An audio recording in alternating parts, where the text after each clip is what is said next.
Today, I'm delving deep, and I mean really deep, because I'm going to be talking about a surah that's always given me some inspiration, but I find its symbolism almost applicable to what's coming around the corner. And not just that, but it shows that there's no hiding when it comes to divine justice. ألف لام ميم. So, this is the 86th surah, also commonly called At-Tariq, which comes from this conspicuous word in the first verse, which literally means the striker. Striker because it refers to an unexpected guest that shows up at your place late at night and knocks really loud on the door. And you're not expecting it, you might be sleeping, and it shocks you awake. And that's what it's referring to. And that's what this whole utterance is about. I'll be covering the nature of what prophets used to do and how they used to oracle the actual words of the Logos in another video. I'm still working on putting it together right now. But when you really look at the delivery and what this poem has to say, poem if you want to call it that, you can see that not only is there some real wisdom involved, it's not only exposing things that most people, most humans don't really even want to go there, but it's also giving a sense of hope that there is a divine justice. And I've always held the end of this surah very dear to my heart. It's got me through some really tough times when I used to own a print shop and things looked pretty grim and things didn't really work out. It still got me through the toughest, not only financial times, but just when I didn't have anybody to lean on anyway. It got me through all of that stuff. And I realized that, yeah, there was a plan all along. Because, I mean, here I am. I still have the talents and the skills I've learned along the way. And I mean, here you are. So we're creating something together. But what's really around the corner, the world that we're really going to start to inhabit, is going to come like a thief in the night. And we're not going to be expecting it. And that's what this is referring to. So I'm going to read it all the way through first in my own direct literal translation of it. And then I'm going to go over the details and what they might apply to. By the sky and the striker. And what can make you know what is the striker? The piercing star. Every soul has nothing over her except a guardian. So see from what man is created. He's created from fluid ejected, emerging from between the sinews and the ribs. Indeed, he, unto returning him, is capable. A day the secrets will be tested. For what avail is there to him? Then he'll be without strength and without helper. By the sky, the same that returns, and the earth, the same that cracks open. Indeed, the word is detailed, and not for amusement. Indeed, they are planning a plan, but I am planning a plan. So leave the deniers, leave them a little. So in the utterance, that star in the night that is said to outshine even the moon represents the coming of the Messianic age. So the Messianic age is said to be heralded by the coming of a star, like the Christmas star, or what we call the Bethlehem star, right? But it's not the conjunction.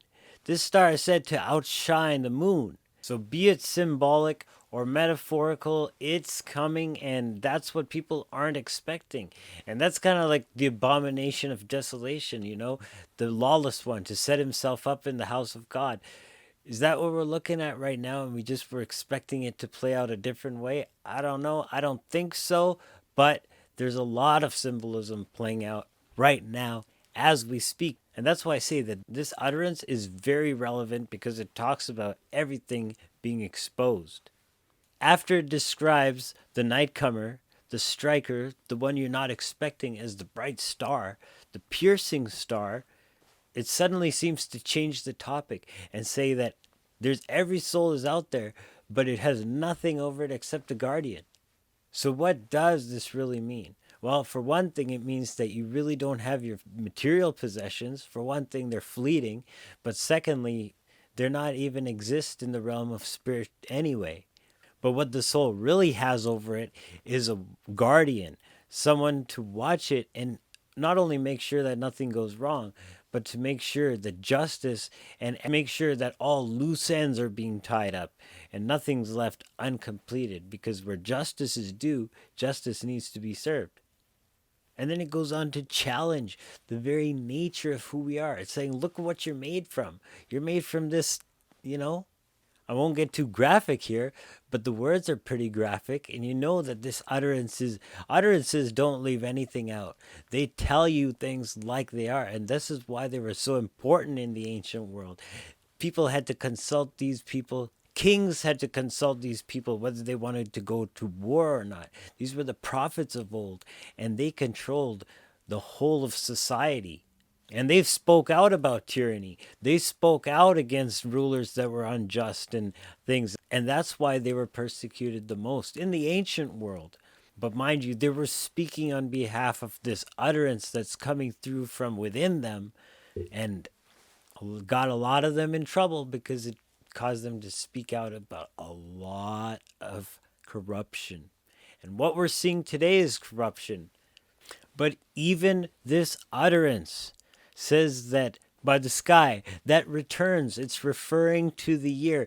It's referring to every year you see it come back to the same place. And the earth which splits open, which means that look who's in control of things.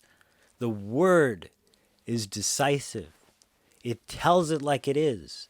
It doesn't leave anything out, and it gives divine justice. It divides between soul and spirit, and it can discern the very thoughts. So it finalizes with the final blow to anyone doubting that there is a plan. Because even when it looks impossible, even when it looks like other guys are conspiring and they're winning and they're up in arms and it might look like we're being overrun, it is up to you whether you want to embody the state of being, of trusting that there's a plan, that this is all going to work out for a better good and I'm going to use this in the long run for my benefit, or I'm a victim and then fall a victim and experience victimhood. That's up to you. But here's the promise, because at the end of the day, there's nobody else that can win. So even though, indeed, they are planning a plan, but I am planning a plan. This is the word speaking, the logos. This is God, the I am. Pure awareness that creates experiential, material, physical reality in time and space. I am planning a plan. Everything that's happening, there's a big culmination. So if you anticipate it, we are on the same wavelength, and you're not moved by time. You're already experiencing the end from the beginning. I'm planning a plan. So if you know this, if you're operating in this sense of awareness, this sense of surety, and you have this kind of faith in this kind of power, leave those who deny. Leave them a bit. Because the plan has to fulfill itself. It has to fulfill itself. And the way things have been going, this is not a time to step back.